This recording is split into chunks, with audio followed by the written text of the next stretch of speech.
التحية بكم أحباب المشاهدين بعد هذا الفاصل. وحقيقة الآن نحن على طاولة أخرى بعد أن تابعنا الآن حقائق هذا. السلام عليكم ورحمة الله تعالى وبركاته. Donc Inch'Allah, bidnillah azza wa jal, de nouveau, on va essayer de vous expliquer les symboles que utilisent les sorciers, les charlatans dans leur travail. Donc c'est de nouveau un reportage de Hayat al-Amr bil-Ma'rouf wa Nahy anil Munkar en Arabie Saoudite. Donc le frère ou bien le cheikh Adil, qui est un des responsables de cette association, il va nous représenter pas mal de symboles. Donc alhamdulillah wa salatu wa salam ala rasulillah.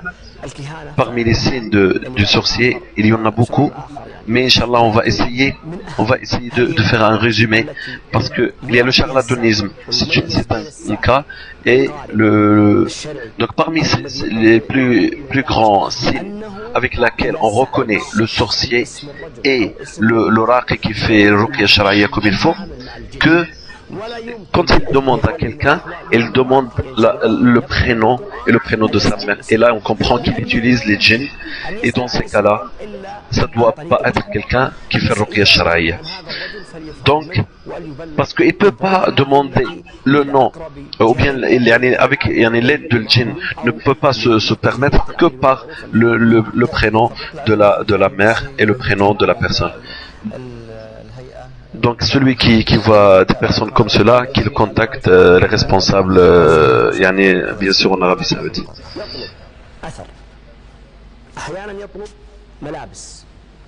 Non.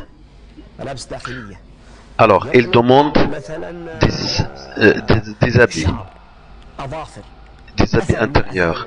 Il demande, par exemple, des cheveux, des ongles, ou bien quelque chose qui appartient à cette personne. Et on comprend que celui-là, il est en train d'utiliser de la sorcellerie. Il peut utiliser, par exemple, l'endroit où on a marché. Tout ça, ce sont des signes qui montrent que c'est un sorcier, celui qui demande ces choses-là. Parce que le sorcier, il a besoin d'écrire certaines choses, bien sûr en utilisant certaines positions, comme l'habit de l'Asam qui a ensorcelé le prophète sallallahu alayhi wa sallam à l'aide des cheveux du prophète sallallahu alayhi wa sallam. Et il peut demander des choses bizarres, comme un chien noir. Ou bien des fois il demande des choses bizarres. Il te dit par exemple, ramène-moi un singe qui voit pas, malvoyant. Ou bien il te demande des choses exprès pour te rendre. Ou bien une souris qui n'a pas de parents, orphelin. Il peut vous demander des choses comme ça, alors que exprès, pour vous rendre ça difficile, pour vous rendre la vie difficile, comme ça il va vous dire après, je vais vous retrouver la solution, je vais vous ramener ça. Moi je peux vous ramener ça. Oui, moi je vais vous ramener cette souris orphelin, mais tu dois me donner 10 000 euros, parce que c'est grâce à ça que je peux arriver à ça, voyez ça. Il peut par exemple il te demander de chasser toi-même certains animaux, etc., qu'ils ont une spécifique, etc., etc. Il y a un homme, il a quelqu'un qui lui a demandé de ramener 11 animaux qui sont en train de faire la sieste, subhanallah. Donc c'était exprès pour que toi tu dis non, je peux pas, et lui il va te dire c'est moi qui va pouvoir te ramener ça, comme ça il te prend le maximum d'argent. Des fois il peut demander d'égorger d'une manière spécifique un animal spécifique, et après il jette ce sang sur l'habit. Des fois ils peuvent te demander de dégorger cette chose et puis la jeter quelque part. Ou bien parfois il écrit des talismans, comme cet talisman qui est là, avec des symboles, avec des étoiles,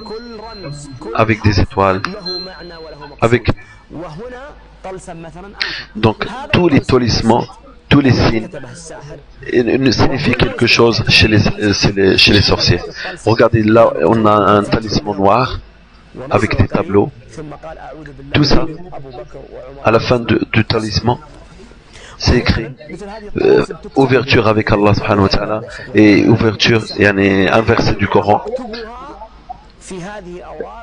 Des fois les talismans ils s'écrivent soit que ce soit dans des papiers, ou bien des hijabs, etc., des talismans. Des fois, ils peuvent te donner des talismans pour les mettre sous la couette ou bien sous l'oreiller. Et tout ça, c'est rempli bien sûr de grands talismans, des tableaux, etc. Ils peuvent par exemple vous demander de la mettre comme comme le frère il fait. Et tout ça, si vous regardez bien, c'est écrit le verset du trône, Ayat al-Kursi. Mais il est écrit à l'envers, walayadu billah. Et à l'intérieur, il y a beaucoup de talismans seulement pour se moquer des paroles d'Allah Azza wa Jal. Et des fois, on peut utiliser des hijabs, des talismans, des grands talismans comme cela. Et il s'écrit Bismillah ar-Rahman ar-Rahim en désordre, avec un signe, comme vous voyez là, avec l'étoile. Et des fois, il peut demander de mettre ça autour du cou. Comme ces hijabs là, ou bien comme ces talismans là, comme ces gris-gris. Et des fois, ils peuvent demander des hijabs avec des ma'dan, avec des matières. Et le prophète sallallahu alayhi wa sallam, comme vous savez, il dit celui qui met un gris-gris autour de son cou, Allah il ne va pas lui accomplir. Et dans une autre version, il a fait l'associationnisme. Et des fois, ils peuvent lui demander de mettre un hijab ou bien un talisman d'une forme d'un croix. Et c'est pas ça seulement, une croix, mais à l'intérieur de là, il y a plein de poisonnements pour se moquer du parole d'Allah subhanahu wa ta'ala. Et des fois, ils peuvent lui donner des feuilles qui est remplies de cela, des talismans, et qu'il les met dans l'eau pour qu'ils le boivent. Et des fois, il lui fait ta'zim dedans et qu'il l'utilise dans un moment précis pour boire et pour se laver avec. Et de lui demander des feuilles qui sont coupées. Des fois, il lui donne des wada'at, des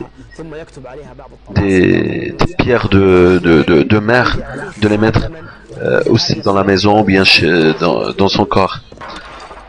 Et des fois, il peut lui donner une bague, comme ces bagues-là.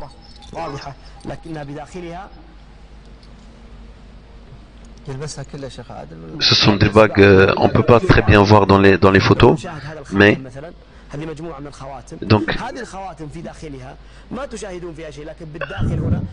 regardez, si vous voyez bien ces bagues-là, mais à l'intérieur, vous voyez, il est rempli.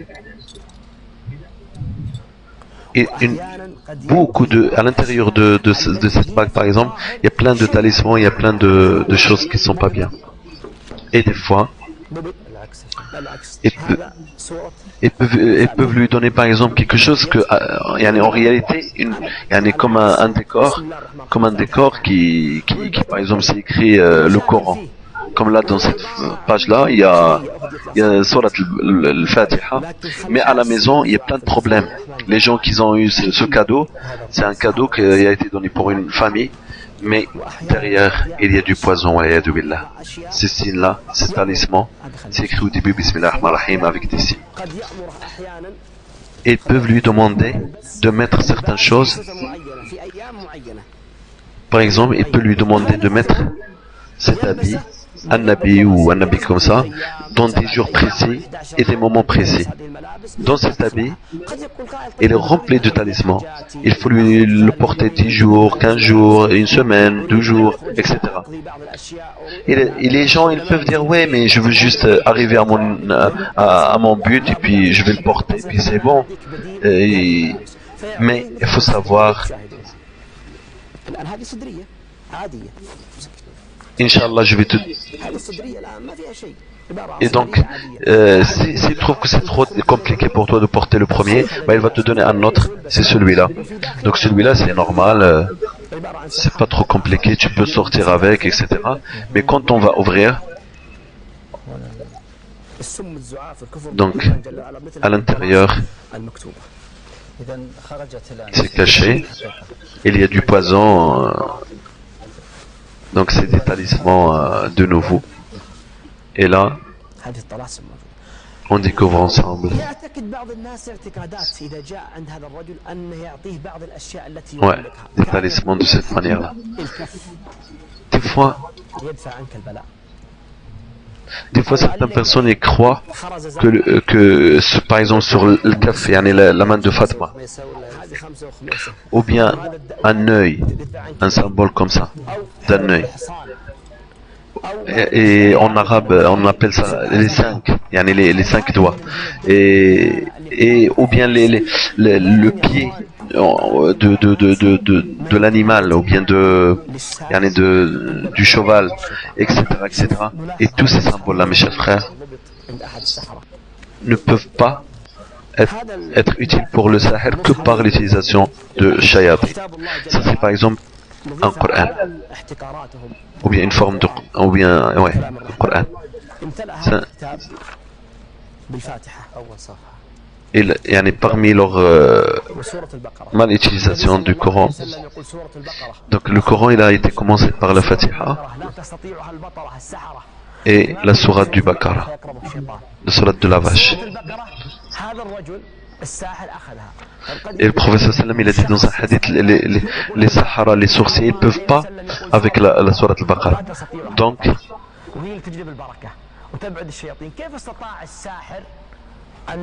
le professeur sallam il a dit, les sourate al-Baqara, ils peuvent pas l'utiliser les sorciers. Mais comment ces sorciers ils ont utilisé ce Coran et il a utilisé la sourate al-Baqara? وأخذ سورة البقرة لكن لم يستطيع أن يكملها فجعلها فارقة يكتب فيها بعض الطلاسم والرموز احتكارا لكلام الرحمن جل وعلا. Mais regardez, subhanallah, comme le professeur sallam il a dit que les sorciers ils peuvent pas avec Surat al-Baqarah, et là regardez, ils pouvaient pas, ils se sont arrêtés après les 5 ou 4 pages, et sûrement là où il y a la page du verset 100 le shayatin. Donc c'était vraiment très bref et on va se revoir Inch'Allah dans une autre rencontre. Barakallahu fikum d'être mes chers téléspectateurs, et c'était vraiment très très bref et Inch'Allah on va voir ça dans des prochaines éditions. Wassalamu alaikum wa rahmatullahi wa barakatuh.